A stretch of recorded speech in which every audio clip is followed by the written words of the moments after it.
Fala time, como vocês estão? Bom, mais um episódio aqui e hoje aqui eu já trouxe o David.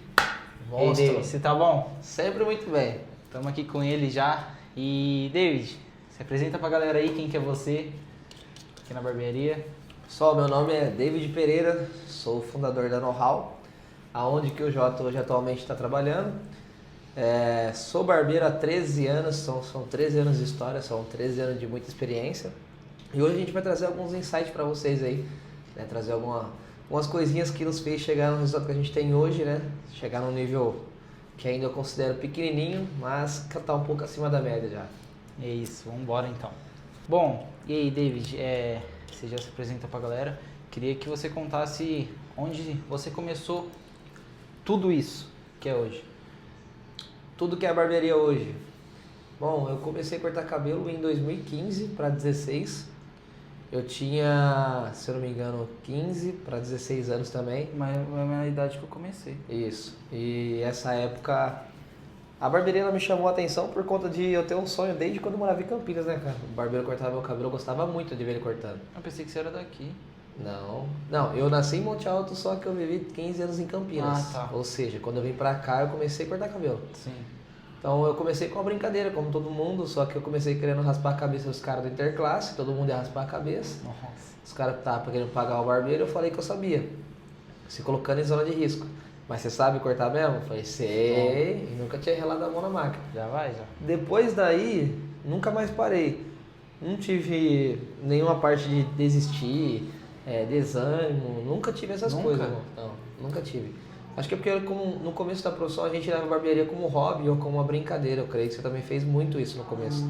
Tipo, eu gosto de cortar cabelo, por mim eu faria isso aqui o dia inteiro. Não é por dinheiro. Então tipo assim, então eu não ligava se tava dando certo ou errado ou não, entendeu? Pra mim era bem um hobby. Aí eu lembro que eu fiquei cortando cabelo de graça 2 anos seguidos. 2 anos? 2 anos. Nossa, foi menos que eu, fiz 2 meses só. 2 anos cortando cabelo de graça. E é por isso que eu falo pra muita gente que hoje tá começando na área da barbearia, terminou o curso iniciante, já começa a cobrar o cabelo e ainda já começa a recuperar o dinheiro do investimento do curso. Só que é um ponto bom, porque não precisa passar pelo que eu passei. Porque na época, sabe como você fazia para estudar? YouTube. E era o vídeo do Deivão cortando o cabelo no quintal dele, passava galinha no fundo assim ainda. Então assim, a nossa margem de conhecimento era muito baixa, não tinha onde a gente conseguir ter acesso a conteúdo assim. Não tem tudo que a gente tem hoje para aprender. Hoje não vocês tinha têm uma muito. base grande. Não tinha nenhum play do mercado assim gigante que dá para levar como referência, era mais o Deivão, o Rafa, que hoje o Rafa ensina, na época ele era o Rafa Barber, tinha o seu Elias, tinha o Luiz Gustavo, mas era tudo... O seu Elias postava na época? Postava, com bastante cabelo. O seu Elias começou em 2016 postar no Instagram na época. Mas assim, irmão, eu comecei nessa faixa etária de 2015 para 2016, de lá pra cá foi só loucura, uma atrás da outra. Sim, legal. E nesse meio tempo, assim, você foi colaborador? Sim, eu trabalhei 4 anos em casa. 4 anos não, 5 anos em casa. E depois do 5º ano, eu tinha acabado de reformar a barbearia. Recebi um convite do Black para trabalhar com ele aqui no centro. Ele falou que estava precisando de uma pessoa e tal, que ele estava bem apertado na época por conta do aluguel ser um pouco mais caro. Ele tá trabalhando Sempre sozinho foi no ali? centro. Sempre. Sempre? Aí, quando ele me fez o convite, cara, eu falei, pra eu trabalhar lá pra quê? Em casa eu tenho uma carteira de cliente muito lotada. Eu atendia praticamente das 6 da manhã até meia-noite. Era lotada a minha agenda de segunda a segunda. Que o corte era R$12. E eu falei, como que eu vou subir pro centro, velho? E no centro tava 25 na época. 25? Eu falei, se eu subir daqui de casa pro centro e cobrar 25 lá, ninguém vai querer cortar comigo. Porque eu vou sair de 12 pra 25. Todo mundo pagava 12, pô. Isso, e era 12 cabelo e sobrancelha. Então, tipo assim, louco. com cabelo e sobrancelha o cara gastava R$12. Aí quando ele me chamou, eu falei, pô, vou pensar. Aí pensei umas 2, 3 semaninhas. E eu sempre tive, antigamente, era assim, ó. Antigamente barbearia de centro era considerada barbearia de playboy. Só vai rico em barbearia de centro. Hoje eu tenho uma outra visão. Porque se você parar para analisar, quem são as pessoas que estão andando 24 por 48 no centro? São pessoas ricas ou pessoas de classe média baixa? Classe média. Que são CLT. Sim. Então, barbearia de centro não é só rico que ia. Mas na minha cabeça era. Falei, vou lá fazer o quê, cara? Não consigo nem conversar com esse pessoal, deve ser pessoal mal mala, que eu vou falar, Playboy. qual que vai ser os assuntos. Então eu pensei muito, mas aí eu resolvi subir. Subi, se eu não me engano, foi em 2019. Fiquei 2 anos trabalhando com ele. No primeiro mês atendi 2 clientes, o mês inteiro. Só que quando eu olhei pra ele... Não ganhava nada. Não ganhava nada. Na hora que eu olhei Você pra... morava sozinho nessa Morava época? sozinho, desde os 14. Quando eu vi que ele estava atendendo, sei lá, 30, 40 clientes na semana, eu olhei para ele e falei, nunca mais vai acontecer isso. Depois do primeiro mês, acabou. Atropelei a cartela de cliente dele, bicho, pegava muito cliente, batia panfleto, fazia programinha de cartãozinho que tinha, sabe? Preenchia tudo, ganhava um corte. Nossa, que da hora. Antigamente Sei que era colaborador, fazia a parte que ele devia fazer como dono. Sim, eu fiz muito isso de pegar e... Cara, pregava ali o cartãozinho e entregava pro cara, ó, você completou 10 cortes comigo, você ganha um. Toma. Então antigamente tinha muito isso. Hoje em dia eu não vejo como uma forma de trazer cliente. Mas tinha, passei 2 anos de experiência com ele. Nesses 2 anos aí eu aprendi muita coisa, cara, sobre atendimento, posicionamento, sobre trabalhar bastante, porque como eu morava sozinho muito cedo, eu tinha 2 escolhas. Ou eu fazia dinheiro ou eu fazia dinheiro.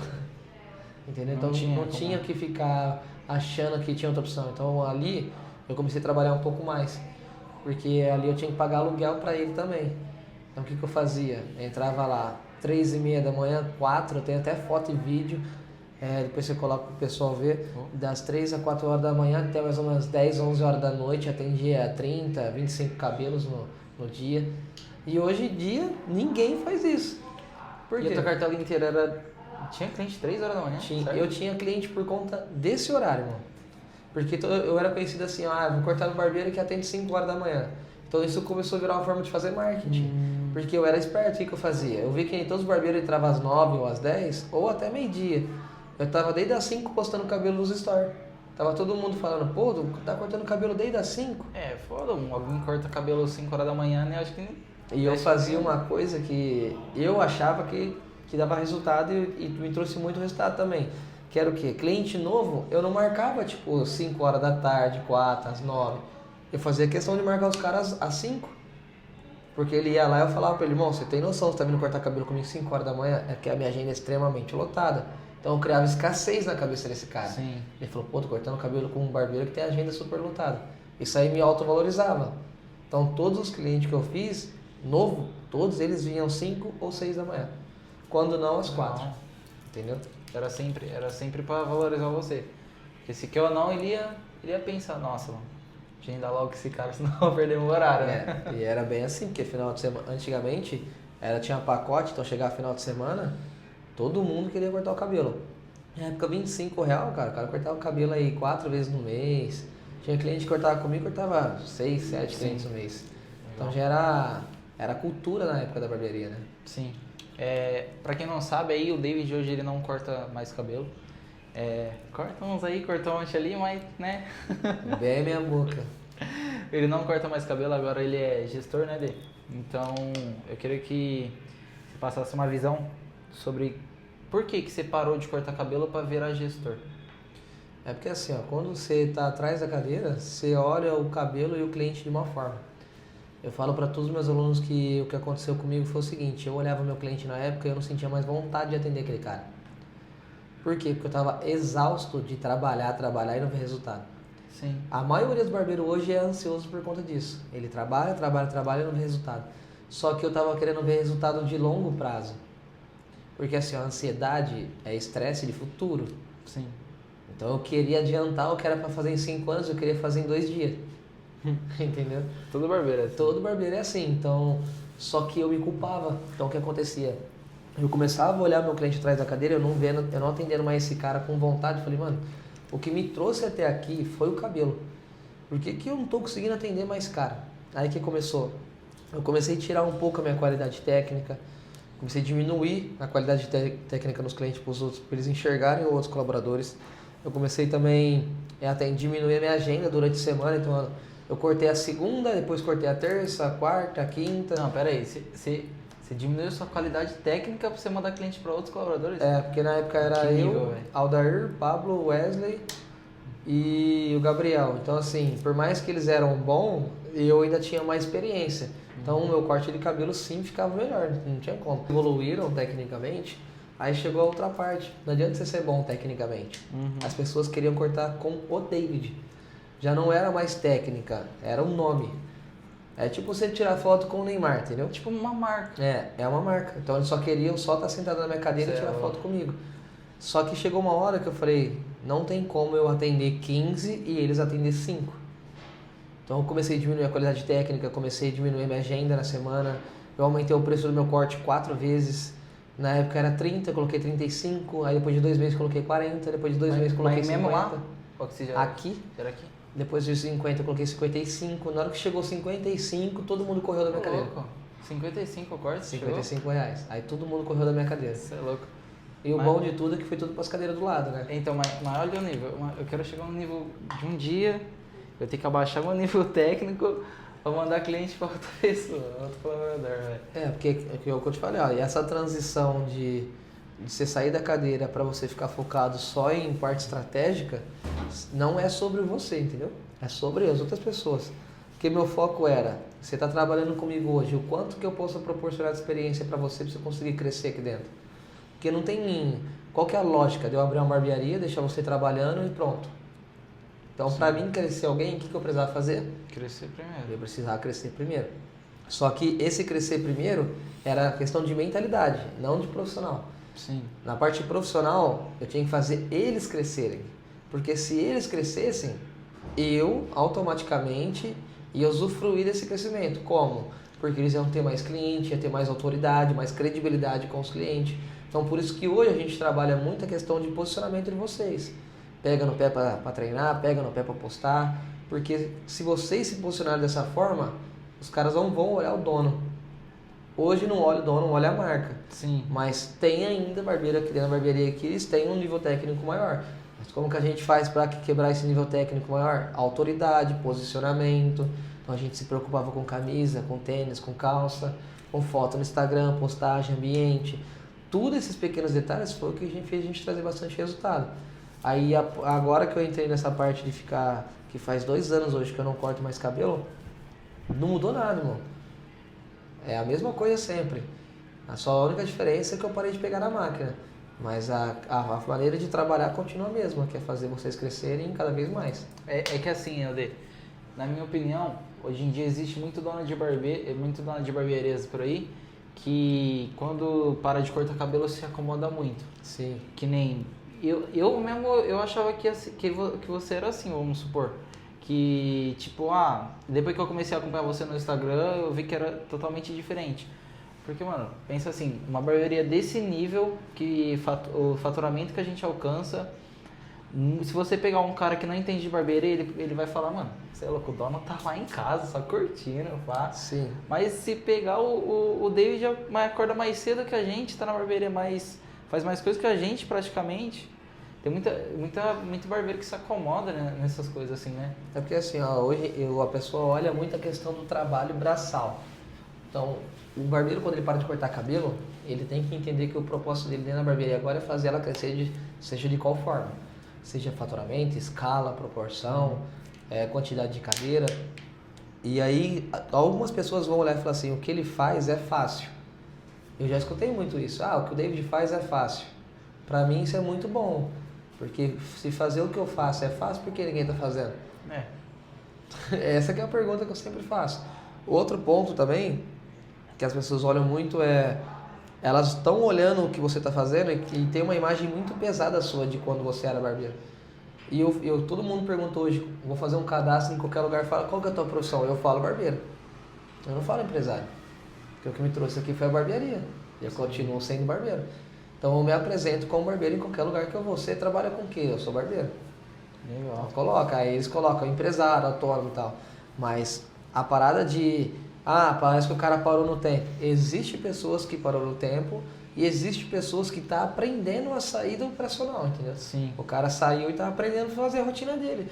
Porque ele não tem o norte. Quando você sai, você fica perdido um pouco. O que eu faço agora? Porque você está acostumado a fazer o quê, a tua rotina? Mas, como você disse, tem a hora certa de sair também. Tem a hora certa. Quando você falou barbeiro, ele é muito ansioso. Você acha que você saiu na hora errada ou na hora certa?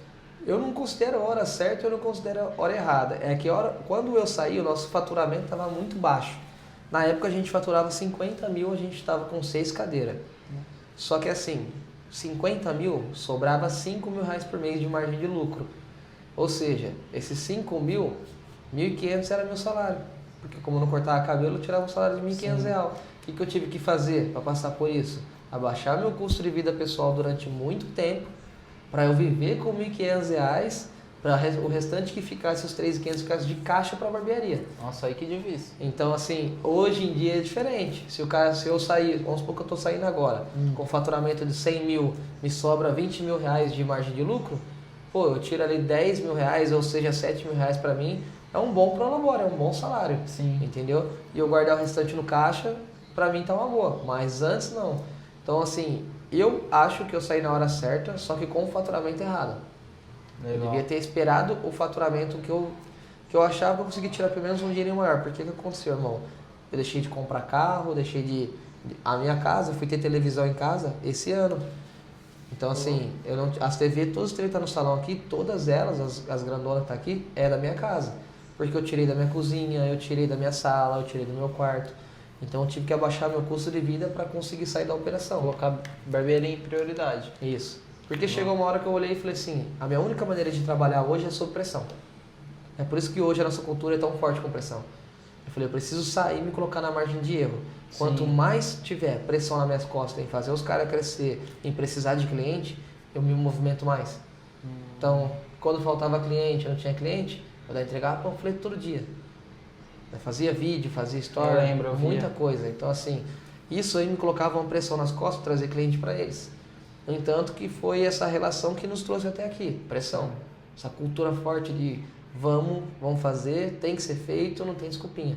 Por isso que eu falo que a questão de se eu pensei em desistir, não, é questão de mentalidade, mano. Sim. Eu nunca tive essa parada de parar. Era sempre entendeu? Continuar. É sempre continuar. Legal. Rapaziada, vocês que não sabem, antes da Know-How tinha o Homem Moderno, né? Sim. E, sério, acho que Homem Moderno foi uma das marcas que todo mundo conhecia, né? Todo na mundo. época. Então, todo mundo falava lá no Homem Moderno, todo mundo sabia que era aqui. E eu queria te perguntar, como que você conseguiu superar essa troca? Não vou falar de marca, porque o Homem Moderno era uma marca. Era uma marca. Era uma marca. Como que você conseguiu lidar com essa troca de marca? Porque, tipo assim, todo mundo conhecia o Homem Moderno. Entendeu? Aí do nada foi pra Know-How. Sim. Nessa época que a gente colocou Homem Moderno, a gente passou por um processo de imigração, de rebranding. Então a gente trocou o nome por conta de ter tomado um processo jurídico. Porque na época o nome era Homem Moderno. Sim. E quando você registra esse nome, que tem uma plataforma que chama INPI, que é onde você registra a tua marca. Se você for, por exemplo, fazer um método de curso, colocar lá método do J, você precisa registrar essa marca. Porque se tiver algo que seja parecido, a pessoa pode te processar. Processo. Na época tinha um nome de perfume que chamava Homem Man. Aí quando você coloca alguma sigla e liga com outra marca, você pode tomar um processo jurídico. E o que aconteceu? A gente tomou 3 avisos. Só que esse aviso estava chegando na onde? No endereço antigo da barbearia. Lá na... Isso. Que a gente mudou pra cá, então estava chegando lá. E como não tinha ninguém alugado, eles jogavam por debaixo da porta. E a porta era fechada, não dava pra ver nada. Então, ou seja, no 4º aviso a gente tomou uma multa na época de 5 mil reais. Nossa. Aí a gente teve que fazer um investimento de 5 mil reais. O que aconteceu? A gente foi lá, pagou o investimento tudo, trocamos tudo, tirei todas as coisas que tinha pra tirar, só não tirei a fachada na época ainda. Tirei tudo, questão de capa, o que era mais barato eu fui trocando. Só que aí aconteceu um outro imprevisto, eu troquei a marca de novo, eu coloquei HM na época. Sim. Coloquei HM Barbearia, resumi e tal. E tinha uma outra marca de perfume, que também era a mesma coisa, HM Office. Aí eu falei, nossa, então... É chato pra arrumar marca, mano. Pra você arrumar o nome de um método ou criar um curso já é uma batalha. Porque tudo que você coloca hoje de curso, método triplo X, método isso, tudo isso já tem marca registrada. É que a curto prazo não vai te dar problema, porque você ainda é pequeno. Mas quando crescer fica louco. É por isso que quando você cresce, a base tem que ser sólida. Sim. Porque se você crescer de forma errada, quando você está grande, o tombo é maior.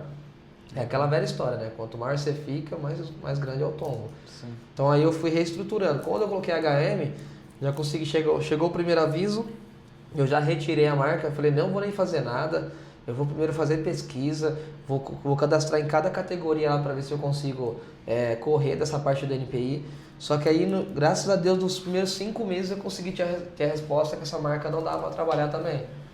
Aí veio o nome Know-How, que aí foi uma criação minha, né? Porque o Know-How, na verdade, tá, se você for pesquisar, é Know e Know, que significa conhecimento e experiência. E o Know-How é muito falado no mundo business, é quando a gente fala que uma pessoa sabe muito sobre alguma coisa. E o porquê Know-How? Que eu pensei assim, cara, eu preciso criar um lugar onde todo mundo consiga se conectar e falar sobre coisas que eu gosto, sobre empreendedorismo, negócio. E em Monte Alto não tinha isso. Ainda mais na minha idade, eu tinha 23 anos, ninguém falava sobre negócio na minha idade. A maioria queria falar de festa, de balada, de mulher, e eu já estava correndo dessa parte. Já tinha passado dessa fase muito cedo. E eu queria falar de negócio. Na época, antes de eu sair, eu comecei a atender muito empresário. Então eu comecei a trazer esses empresários para a barbearia. Quando eu saí da cadeira, eles continuaram aqui. Aí eu falei, pô, agora precisa montar uma estrutura que receba esses caras. Mas qual que é o nome? Porque o nome não pode ser David Barbershop. Aí senão os caras vão. David do corte. Então não tinha como. Aí eu falei, fui numa palestra lá em Ribeirão Preto, né, do Caião. Aí no dia a gente tava falando muito sobre, ele falou assim, cara, tem um rapaz aqui que ele não corta cabelo mais faz 1 ano. Esse cara tem um baita know-how. Falei, opa. Falei, know-how. Então eu cheguei em casa, pesquisei, olhei muito. Aí tá lá, que Know e Know. Eu falei, vou trazer pro brasileiro, né? Aquela versão brasileira cheia de Y, Z. Sim. Aí a gente criou a marca que é hoje, que inclusive é uma marca, cara, um nome muito forte, um nome muito simples, objetivo e está crescendo bastante. Você chegou até a criar produtos. Criamos nossa própria linha de cosmético. Nossa, bom, hein? Bom. Se pegar comparado a alguns aí que nós tá usando, a gente está tendo até mais dificuldade com vendas por conta dos produtos da nossa marca. Porque quando é da nossa marca dá para fazer pitch de vendas, né? O cara não vai achar em lugar nenhum. Mas a marca nos ajudou muito. Hoje esse posicionamento que a gente tem, registro de marca, e eu falo para todo mundo, você quer crescer? Cresce de forma certa. Sim. Porque se você for crescer fazendo qualquer coisinha errada, o resultado disso vai vir na pior hora, que é quando você está grande. Ninguém vai se preocupar com você quando você está pequenininho. Então, é por isso que eu pego muito no pé de vocês. Cuidado com o ambiente, cuidado com a palavra, cuidado com o posicionamento, cuidado sim com a forma que você se veste, com o cabelo. Fora daqui. Porque ninguém dá importância para isso agora. Mas depois de algum tempo vai falar, nossa, devia ter escutado o David. Então é por isso que eu dou esse auxílio, porque realmente faz total diferença. Legal. Bom, e para finalizar, eu queria que você desse um conselho para todos os donos de barbearia aí que um dia quer ser mentor, assim como você. Tá, vamos lá. Conselho sobre a pessoa ser mentor ou sobre negócio também? Negócio também. Quer crescer assim, chegar num nível que você se considera pequeno. A minha consideração de ver como eu sou pequeno é por conta de referência, né? Sim. Algumas referências que eu tenho estão a um nível muito acima de mim. A única diferença dele para mim é o conhecimento, é o que diferencia eu e você também. É só a questão de conhecimento, mais nada. Então você está em total movimento, faz total diferença. Eu faço uma coisa que ninguém está fazendo, ninguém olha, que é se reinventar a todo momento. Eu fico me reinventando a todo momento. Eu procuro uma forma de facilitar o meu negócio, eu procuro uma forma de facilitar a vida do meu cliente. Eu me preocupo muito com o meu cliente, eu me preocupo muito com vocês, eu me preocupo muito comigo, eu me preocupo com tudo que eu estou fazendo. Se eu ver que estou fazendo alguma coisa errada, eu mudo rápido, eu conserto rápido. Eu procuro olhar algumas ocasiões com perspectiva diferente, então eu não fico só olhando, aconteceu algum erro, em vez de eu só julgar com o meu achismo, eu procuro algumas terceiras e quartas opiniões. Sim. Para mim conseguir olhar de forma diferente. Então acho que o que diferencia eu e você é o conhecimento, o que diferencia todos os donos de barbearia é isso. Foi por isso que eu entrei no CodeX, é por isso que eu estou em total movimento estudando, vou estudar muito esse ano, já foi praticamente 6 mentorias, cada uma delas de R$ 2.500, agora do CodeX que custa R$ 120 mil no ano, então assim, não é investimento baixo, mas qual que é o bom? A concorrência é bem menor, não tem ninguém querendo colocar conhecimento. Sabe o que acontece? Às vezes eu falo para você, João Vitor, vai lá estudar. Ah, eu tô precisando pagar umas contas. João Vitor, vai lá comprar isso que você tá precisando. Ah, eu tô precisando comprar isso aqui primeiro. Então, assim, as prioridades é diferente. Hoje, 100% da minha prioridade é na barbearia. Então, acho que a única coisa que é diferencial do dono de barbearia é o quanto que ele tá em movimento e mexe bastante com o teu nível intelectual. Legal. Você é louco, mano. E é isso. Você aí também quer ter uma mentoria aí que os donos de barbearia vai conseguir chamar você aí para ter acesso? Conseguir aí uma mentoria aí. Hoje eu não pego mais mentoria com ninguém. Não Fechei pega? todas. Por quê? Porque dá um baita trabalho. E a gente tá com essa última turma aí, agora eu vou parar ela por conta do Code X. Sim. Porque como eu tô estudando, eu gosto de ficar focado 100% naquilo. Porque dentro do Code X eu sou o menor de lá. É mesmo? Eu sou o menor. A maioria tem 4, 5 unidades. E para isso, eu não vou aceitar, entendeu? Então, tem que estar lá dentro do mesmo nível que os caras, o maior. Sim. Então eu parei com a mentoria por conta disso. Vou parar de ficar focado 100% em dar aula e focar 100% no meu negócio e colocar em prática o que eu estou aprendendo. Porque não adianta eu ficar estudando e não botar em prática. Então, para ter acesso a mim hoje, você pode vir no Day One. Day One é um dia inteiro aqui com a gente na barbearia. Você vai ter aula sobre gestão financeira, gestão de pessoas, marketing, liderança, vendas, posicionamento. Com a minha gerente. Você vai também ter o benefício de tirar foto no estúdio de fotografia. Dia inteiro de princesa. O dia inteiro de princesa. Praticamente. Você só não muda a mentalidade se você realmente não quiser. Toma. Então é isso, rapaziada. Segue o homem aí no Instagram, que o cara posta tudo lá. Tudo que acontece aqui na barbearia, ele tá postando tudo, não tô brincando, literalmente tudo. E vambora. Isso aí, Dê, gostou? É nóis, lindo. Já inscreve no canal do homem que o bicho tá voando. Vambora. Ele também tem um canal lá, Gestão Eficaz, se você quer aprender e pegar uns insights maneiros, você vai lá. Então é isso, vambora.